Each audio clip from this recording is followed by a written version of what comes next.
Welcome back to the Dental Innovation Lab. I'm your host, Dr. Shervin Moyalem, and today we have a very special guest that flew all the way from Michigan, and he's the CEO of a company called GreenMark Bio, and I want to introduce you to Dr. Stephen Bloembergen. Thank you. Sure, and it's a real pleasure. Thank you for inviting me here, and look forward to hopefully an informative discussion. Yeah, I've always been so curious about, what you do, about preventive dentistry, the science behind it. And I feel like you really you're onto something really great for, all of dentistry. And the people who are listening are definitely in for a treat. Could you tell us a little bit about yourself? Like, what brought you here, your background? So my background is really entrepreneurship and a scientist by origin. What I've learned in the world of innovation is that there are kind of two types of innovation. There's the better mousetrap or, continuous innovation, and there's a disruptive innovation. That's all I've ever done, which I've learned is definitely harder because you're changing a field, but it's also much more impactful and exciting to work on. Yeah.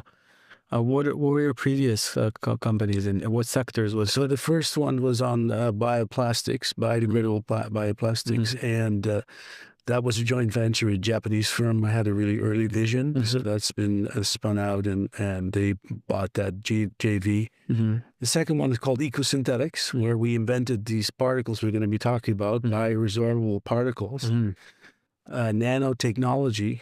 Now, most nanotechnologies are thousands of dollars per sub-gram quantity, but we were actually making nano-based binders for high-volume packaging applications. So we had to be very cost competitive. And so these are now being used all over the world for producing paper. So they're binders for paper and for wood applications to get away from formaldehyde adhesives. And then I sponsored a very smart student. His name is Dr. Nathan Jones at the University of Michigan, and serendipity took over, and it led us into dentistry. Wow. And your PhD was in what? Biomaterials. Polymer science and engineering. Awesome. So your company, GreenMark Bio, which I love the logo. What is that exactly? It's cool looking. Yeah, thank you. Well, I drew the original concept for this. I was really trying to show that we're all about targeted technology. So it's bio-based, bioresorbable, biocompatible, and it's so starch-based, food-grade starch.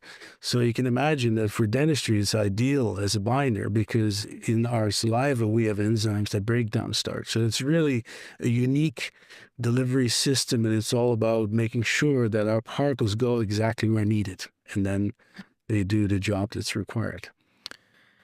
Could you explain, the product, the core? I know you have a couple of products. Could you kind of just go through the product, maybe how you got to the product and the development of it and the discovery of it? Yeah, I'd be happy to. Yeah. Maybe I can start by sharing this slide here. Yeah. So I grew up in the Netherlands, lived across the road from a dentist, and did not know that tooth decay is a disease. And I think it's still, for many people, a mystery. But actually, dental caries is the world's most prevalent chronic disease. Yeah. And it's a lifestyle disease, a bit like diabetes. Yeah. We don't normally wait until the disease is so advanced that we have to amputate the foot. So what we're trying to do in dentistry is really to find things earlier and then to treat them non-invasively, to really make a shift like we did in medicine, where 30, 40 years ago, we talked about minimally invasive strategies for operations, and that's now dominant. Initially, people didn't like it, but it's very successful, and people are somehow doing much better, and the oral health is served very well. Yeah, that's... a filling a cavity is drilling into a tooth, removing tooth structure that's gone forever. Yeah. It is very, we may look back in 20, 30 years and say that how barbaric that was. Similar to, it's like an extraction of what we say like an extraction right now could be like a filling in 20, 30 years. So you can go. Yeah, so in a way, that's what we're also doing. We're also filling, but in a non-invasive way. So we really happened into two main pain points for dentists. Yeah. One is caries. So it starts really when you have the first change in the bacteria in your mouth. When we eat sugary foods, the bacteria thrive in more acidic conditions. Those start dominating, and so the disease gets worse as you eat more and more sugar and don't have good oral hygiene. If you have good oral hygiene, you can afford to have some sugar, of course. So it's really this balance. It's a dynamic disease where we have a balance between demineralization and remineralization. When that balance goes out of whack, then we start getting initially pores in enamel and then ultimately a cavity. And so the interesting challenge is, as you commercialize products, you have to get FDA clearance, or at least register with FDA for different types of product, class 1, class 2 medical devices. And what we learned is that, in fact, FDA takes the position that the disease doesn't really start until you have a cavity. So we know from cariologists worldwide, the leading experts, that the disease really starts when you have the first porosities created in the enamel. So the pain points really are kind of compounded by the limited tools we have. So what you're looking here at is a X-ray of a tooth, which is known to work well for the interproximal lesions. Doesn't work so well for the occlusal, the biting surface, because of the underlying root structure and the different thicknesses of enamel. But 65% of caries occurs on the occlusal area. So already we are hampered. Interesting. And so this is an example of Dr. Featherstone's paper where he showed that when you see these tiny little shadows, I don't know if you can see them well, but here's an interproximal shadow. When this tooth was extracted, cut in half in the decay state, it showed that for the interproximal, it's already into the dentin, and for the occlusal, it's all the way into the pulp. So clearly this was causing pain. This tooth had to come out. And so really, what their advice was, we need to find lesions much earlier while they're still in enamel, well before you can see them on x-ray and well before cavities form. Now, that's one of the pain points. But because FDA has no claims for caries treatment using a medical device in a preventative sort of fashion, it's really difficult for us as a new startup company to bring in a product and say, hey, we're treating caries. And we have the claim that allows us to say that. But instead, what FDA guided us into is this whole other area of sensitivity. And because we designed it to form hydroxyapatite crystals inside the subsurface of the caries lesion, we learned it also works extremely well for treating sensitivity. So you initially were looking into this, more of cariology, then saw a huge improvement in sensitivity. So that's where your first product goes towards. Yeah, it's a bit frustrating because we all along wanted to really go after caries as a treatment, but we look at it now more as a journey where we will have multiple products over time, and we'll eventually, when we have enough clinical data, we'll do a de novo application with FDA that then allows us to talk about treatment. The challenge of systems let us down a bit because it's really difficult to get funding for large clinical studies. So you have to rely on investor money, and even a small 45-patient study, you're talking $100,000 or more. So, but we have a long-term vision. We will get there. What is interesting about this is that we learned by default about all these different sensitivity applications. So what's illustrated here is the recession when you expose the dentinal tubules, when you wear of your enamel or your cementum. Well, then you have these stimuli that cause irritation of the nerves. And what the FDA recognizes as a treatment for that kind of sensitivity is when you can show that you deposit minerals inside those tubules, which we have done. So we have third-party data that shows very effective blocking of those tubules. But then What about whitening? So the mechanism around whitening is very different. We get these awful zinging sensations, especially if you do whitening 2 days in a row. Yes. Now we're talking about peroxide molecules that are traveling through the enamel into the pulp and giving you pulpitis and causing these awful, strong sensations. So how bad is it to do like a Zoom whitening? So yeah, if you have really healthy enamel, it's not such a problem. But if you have white spots already, or you have porosity in your teeth, you are more prone to the peroxide traveling through and giving you those zinging sensations. So our product, turns out, is ideal for that because it's designed to block the enamel. So you'll use your product first and then then do the whitening? Yeah, that's exactly. Use it for a couple of days and then you can use it after. It doesn't interfere with the whitening, but it does actually help improve. And you really, in my case, I felt nothing when I did 2 days. It doesn't decrease the amount of whitening that you can get? No. It would not impact the surface appearance. So those are 2 areas that we were going after. It's a huge problem. So caries alone results in a downstream cost of $250 billion worldwide. And so at GreenMark, we decided that we had this unique delivery system. And because of my last company, it went public. We did a lot of university collaborations all over the world. We learned how this particles is made up. So what you're looking at is I call these affectionately nano sponges. Mm-hmm. So it's not like a little mineral rock, a nanoparticle, but it's literally a sponge. We can put things on the inside and we attach functionalities on the outside so we can target them. So that's really our light bulb idea, if you will. The sponge is which part of it? The inside? Yeah. So the bluish green. The entire particle is a sponge, but it has functionalities on the outside that you can attach things. Got it. So what makes it a sponge? These are porous. Yeah, starch is fluffy, and we have reacted the starch to stay together in a particle. They're called crosslinks, and that keeps the particle together. I see. But because starch is the most abundant crop in the United States, it's a low-cost starting material. So our dream is really to impact everyone in dentistry, also underprivileged, lower socioeconomic classes.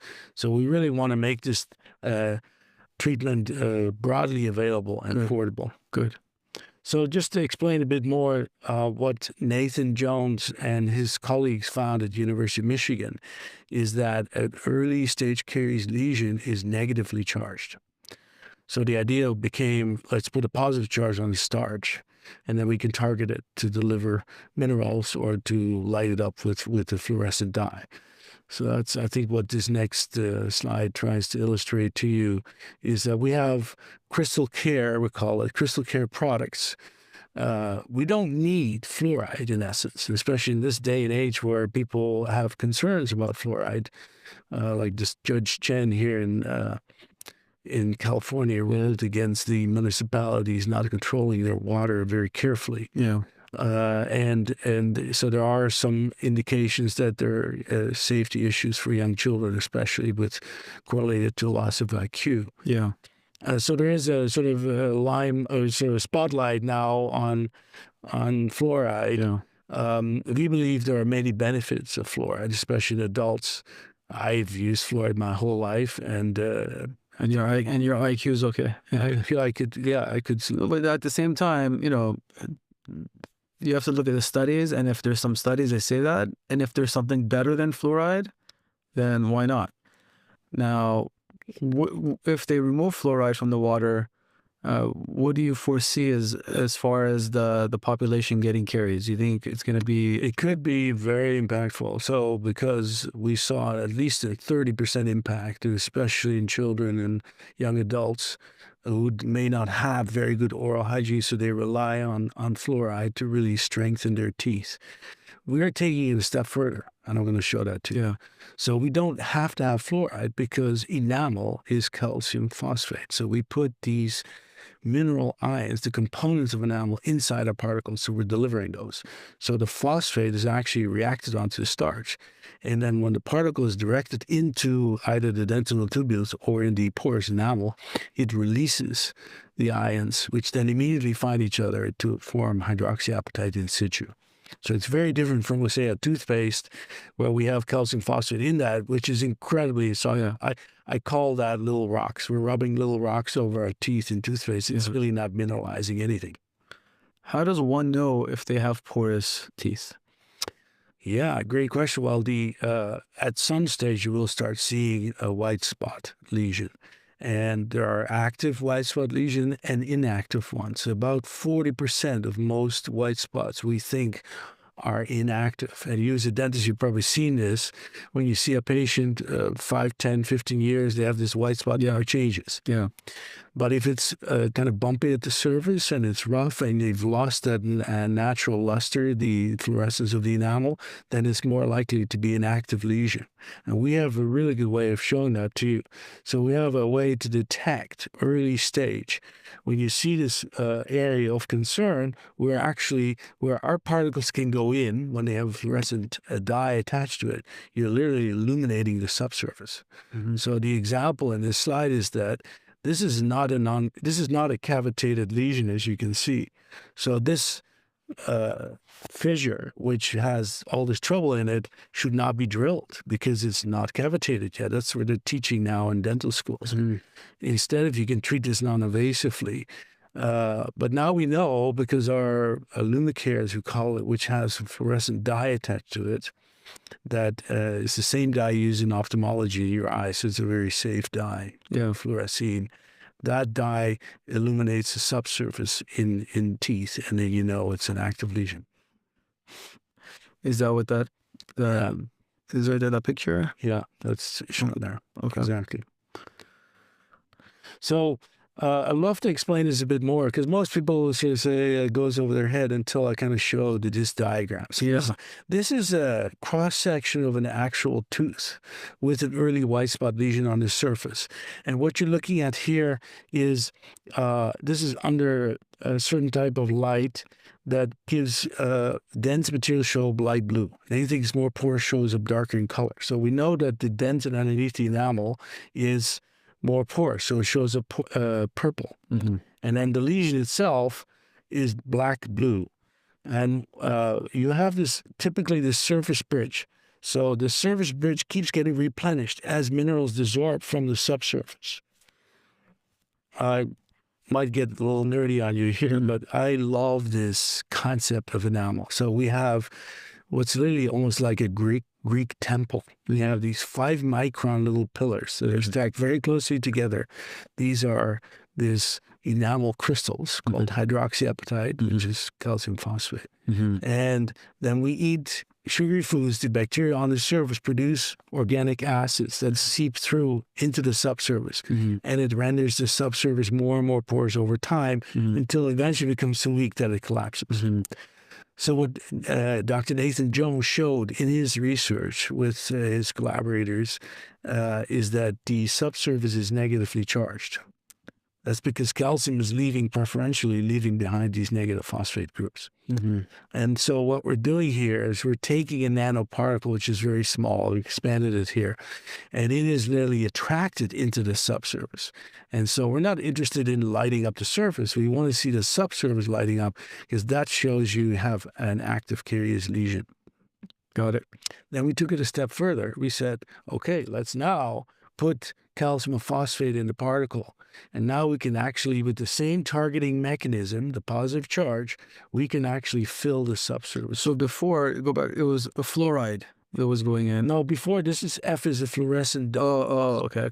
So here that's the fluorescent dye. Yeah, the yellow, green, orange F is the fluorescent dye. That's the one I mentioned. Okay, so then calcium phosphate goes in.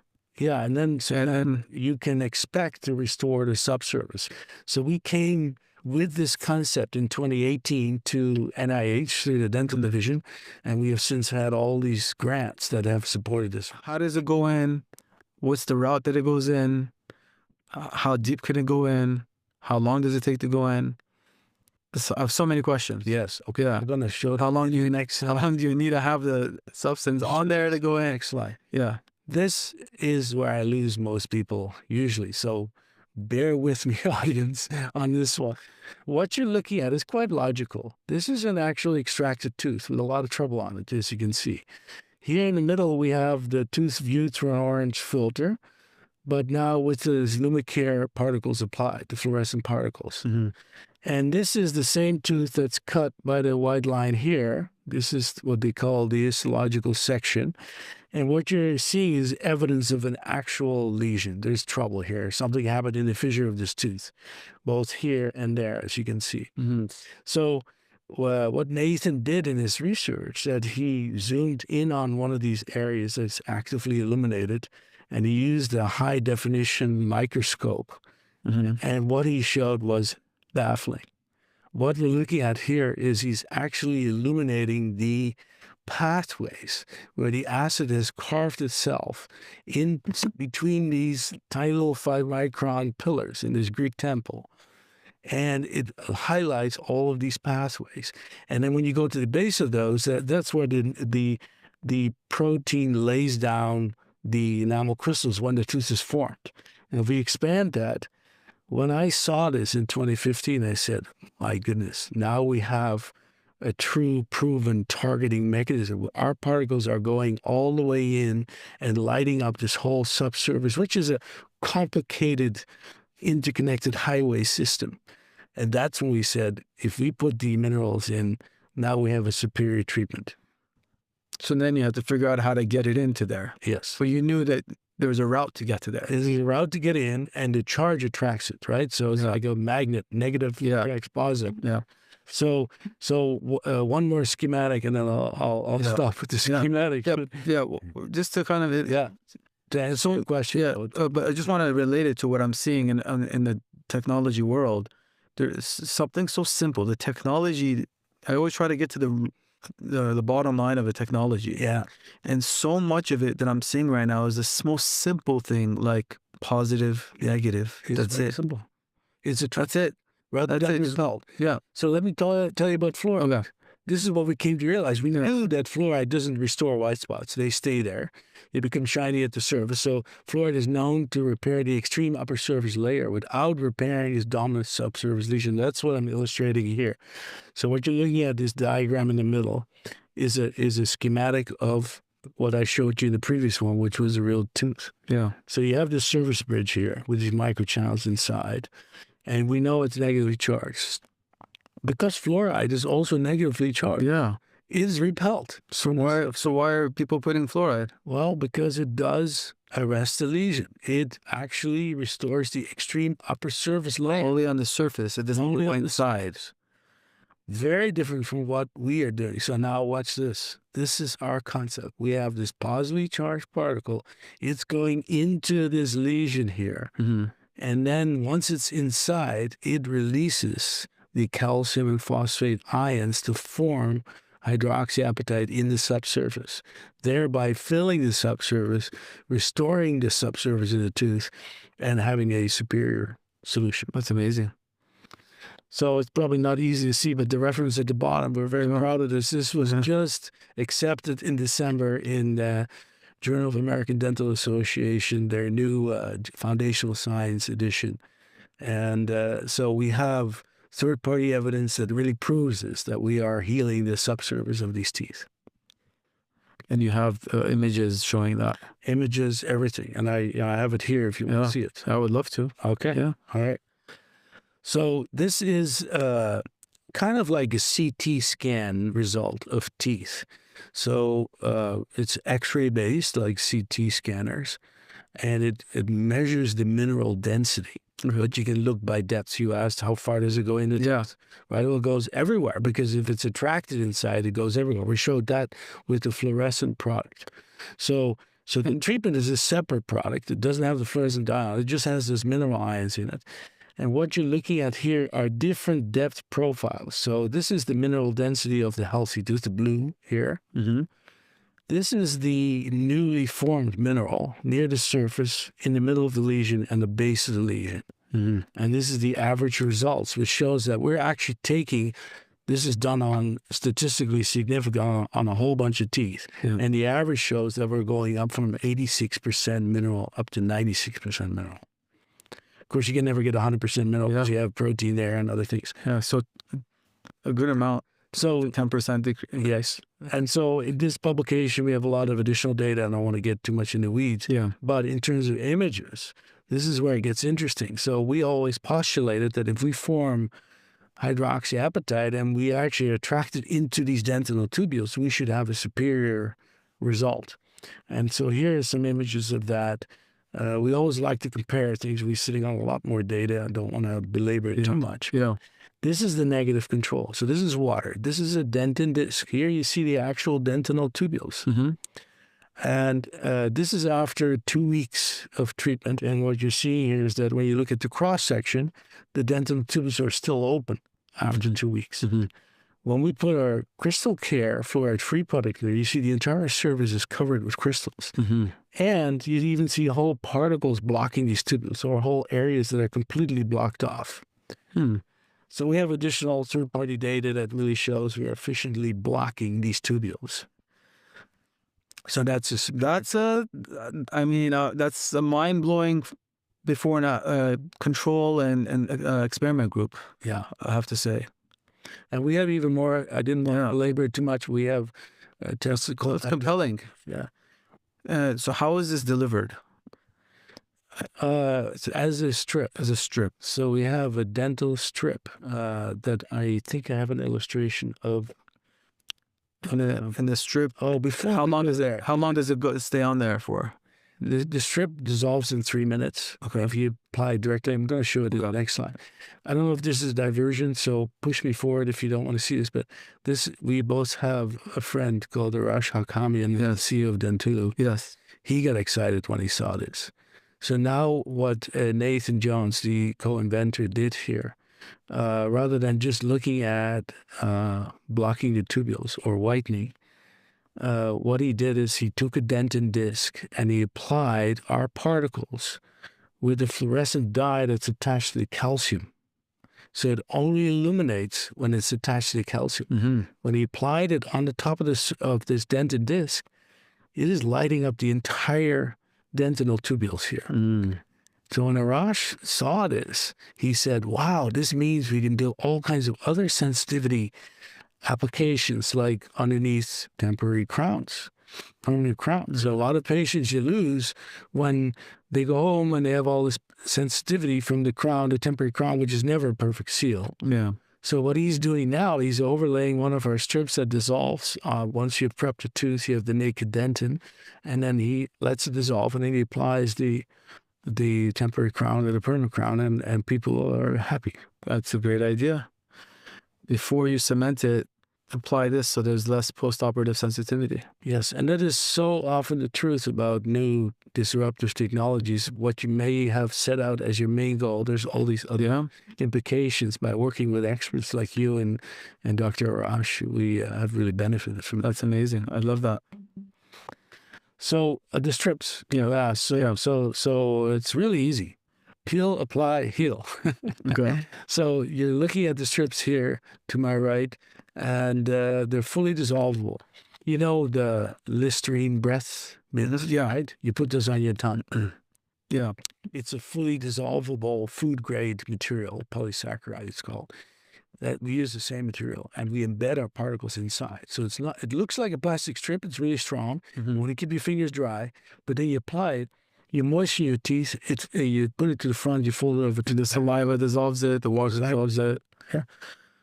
And what about like the in-office treatment? Would it be in the future something in the pipeline for doing something like that, like a tray or foam version? Thank you for that question, because the IFU, the QR code here, takes you to the instructions for use that talks about both the tray method, where you apply it for 20 minutes, and the direct application method, for where you have it there for 3 minutes. And so the fluoride-free product is actually class 1 medical device that we register with FDA. Yeah. But the fluoride-containing product for professional uses is a Class 2 medical device, and we just had clearance in January from FDA. I see. So we have, here you see the example where it's adhered directly to these. It's a white strip, and as soon as you apply it, it turns transparent, so it becomes invisible. So you can go about your daily business. And the procedure, the IFU will tell you should clean your teeth before, so you brush your teeth. And this is FDA approved? Does it? Yeah, so the Class 1 product is FDA registered, and the Class 2 is FDA cleared. Very good. Yeah. That's not easy to get, so. No, tell me about it. That's good. So we have this testimonial, and there's a link here if you scan the QR code. This is Yoli, a dental assistant in the Chicago clinic, and she had 13 years of severe sensitivity. And overnight it was gone for her. And she even had sensitivity when she speaks, called it air sensitivity. That's how bad. And so it really, really helped her get through the sensitivity. And how often does it need to be applied? Is this a once a day? Could you do it twice a day? The cop-out answer is it depends. But the truth is it does depend on the patient, their genetics and their severity of their lesions or their sensitivity. But typically a few applications, when we looked with a third party at blocking the tubules, was one application. And then it, completely filled the tubules. So one application could be enough. You may have to repeat it. But in the product, as you can see here, we included 14 strips. So the idea is that you can keep reapplying it. What's the cost, if you're allowed to say? Yeah, so we've priced this affordably, so it's $15.99 No, it's not bad at all. dentist, and then it's $39.99 if the patient's want to buy it. That's very good. And you get 14 strips. 14 strips. Yes. That's great. And each strip could technically get like a little quadrant area, you think? Yes, and we designed the strip, and you'll see if we get to it, do I have a slide on reimbursement? But basically, some of the reimbursements per tooth. So we designed the strip to address one problem tooth and the two adjacent ones. And what people will always ask me, well, what does it do with interproximal? Because it's hidden, right? Well, these particles are so small and they're targeted. They're going to find it. As long as they're not touching, as long as you can get liquid in there, the particles will go in. And as you know, with interproximal lesions, the caries is usually underneath the touch point. Yeah. Could someone be doing this as a preemptive measure? Absolutely. Like, how kind of sealants work? Could someone just do this? Yes. 25-year-old, pretty good teeth. One of our best customers is buying 100 of these packages every 2 weeks, and she says she can't keep it on the shelf. She uses it for people to use on them and their children to kind of prevent, and especially people who are not in favor of using fluoride, to use it instead of fluoride varnish. Easy. And I myself have used it. I have a really good hygienist. She does a wonderful job. I go twice a year. She does a beautiful job cleaning, but it's sometimes really irks you. It's very sensitive. I have some recession, so that it gets sensitive. Yeah. But I cough it up because I want to make sure I have a good oral health and clean teeth. Well, the last time I visited her, I used the strips, and I had no problem. So you use it before you... Yes. And maybe even after. Yeah. That's a good idea. And then usually, I know there's no it depends on the severity of the problem, the sensitivity, but how long does one need to do this? And do you need to keep it up once it goes away? Do you have to keep it up? Yeah, we've heard anything from at least 3 months are usually good if it's true sensitivity. So daily for 3 months? No, one application, you're good for 3 months. One time for 3 months? In some cases, they need to repeat it for a few days. Yeah. So it kind of depends on the person and the severity. And then some people, 6 months, even a year, we've heard. But we also have a warning in the instructions for use. If you're using a lot of these strips and the pain persists, you should probably go see a dentist. Yeah. Be something else. Exactly. Yeah. It could be, root canal. Could be whatever. Yeah, for sure. That's amazing. I love what you're doing. Your journey, it seems like you keep figuring out a way, and and adapting with technology, with these images. I know you were at the Foresight meeting. You're collaborating with some big scientists and industry leaders. Is there a competition that you're seeing? Are there other people doing something similar? And what makes this different? I think the whole area up till recently was mostly focused on superficial treatments or using minerals that are really insoluble. I'll call them little insoluble rocks. There's a company out of Switzerland that is a very innovative peptide-based technology. And so that they came into the U.S. market initially talking about the beautiful peptide, and then FDA gave them a bunch of problems. So they actually ended up putting some fluoride in their product, and that allowed them to fit under what's called the anti-caries drug monograph. And so with a low amount of 1,000 ppm fluoride, they now can at least talk about caries prevention. We were following the same route with one of our products. They are truly unique in the sense that it's a peptide that builds a scaffold in the subsurface. So like us, they're really going after treating the dominant subsurface lesion. And then how does the role of microbiome play into all of this? For sure. Saliva? Sure. One of the things we know about fluoride, of course, it is antibacterial. There are other things that people are doing. There's a number of interesting technology trying to change the whole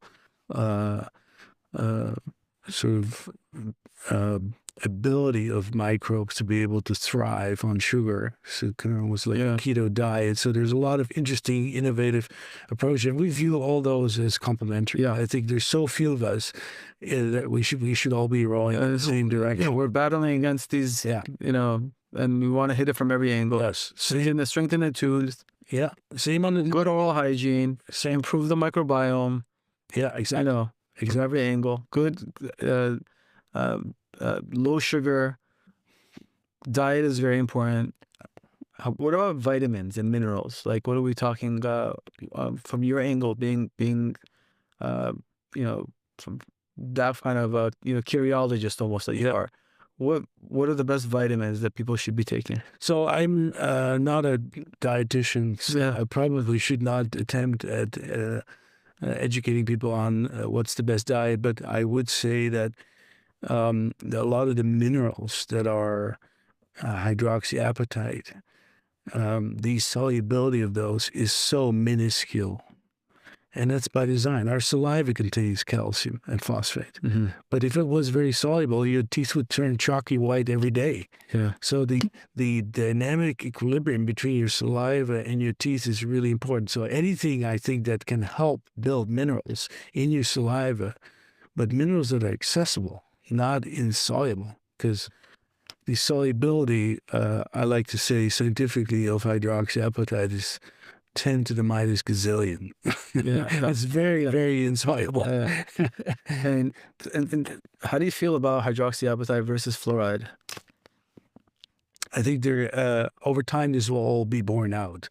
As a nanomaterials expert, I am very skeptic about nanomaterials that are kept apart. So hydroxyapatite forms needles, and some of the best manufacturers of hydroxyapatite are based in Europe. They're 20 nanometers in size. So that means they're little needles that in the width are 20 nanometers. But these things love to agglomerate. So any samples we've ever obtained and analyzed, they were always 250, 350 nanometers in size, not 20 nanometers. And when you look at them under the SCM or the TEM, you see these tiny little needles, but they're all agglomerated. So the problem with a nanomaterial, unless you do work to create some sort of repulsion mechanism between those fine little needles, you're probably not going to get inside your teeth. Got it. And because they're hydroxyapatite, they can lose some of the calcium, so they can be negatively charged. So again, it's going to be more like fluoride potentially, where it only seals the surface. So really trying to reinvent this whole space by focusing on treating the subsurface of early stage caries, lesions, and dental tubules. And when you talk about this at conferences and with dentists, are people getting it? Are people understanding it? Are people, acting upon it? Yes, for sure. And, as an early stage company, you have to raise investor money. Yeah. So you talk differently to different audiences. Yeah. Investors often don't get it unless I show them the diagram. Then they sort of get it. Yeah. And then they say, well, then dentists are going to lose money. Yeah. Are you kidding me? Yeah. Like, we are trying to advance oral health. And I think I can show you that dentists can actually make more money doing the right thing for oral health.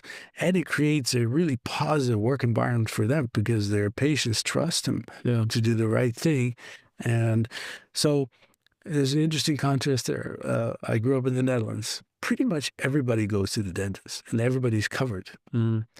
In the U.S., the ADA has data that we found that anywhere from 100 to 200 million Americans don't see the dentist.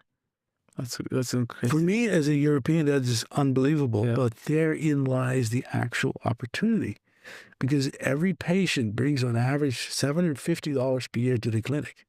So if you drive even only a few percent of 100 million people to go see the dentist, that's a multi-billion-dollar growth opportunity for the industry at large. Yeah.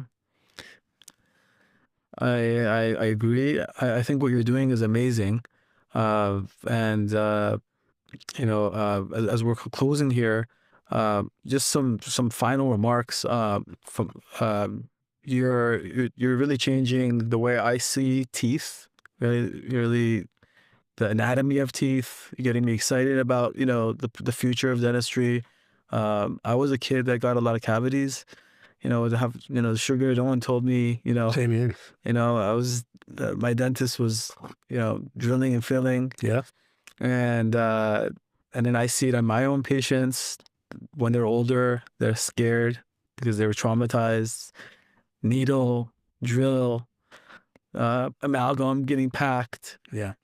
Whatever it was. And if we can at least prevent and get people to come in, they'll come in more, as to your point, if they've had good experiences growing up, right? Yeah. And that's what you're saying. That's why dentists will not lose. It'll just be more people getting treated. For sure. And a couple of things come to mind that I would like to mention is, first of all, my wife was my thought partner in this business. So she's a medical doctor, and she trained with some of the people that are credited with evidence-based medicine. I can't say on camera how many years ago because she'll kill me after. That is now happening in dentistry. We're seeing evidence-based dentistry. And the truth is that when you publish in peer-reviewed journal and you have a true solution that's scientifically robust, it will bear out in time. Usually it takes at least 7 years. Yeah.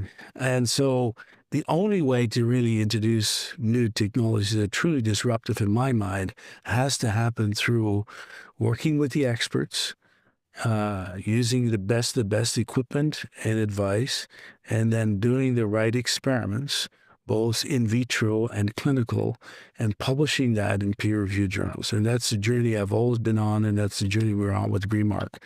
And I think that is really the way to see a long-term impact. And lastly, what really drives us there is, we're only on this earth for a short amount of time.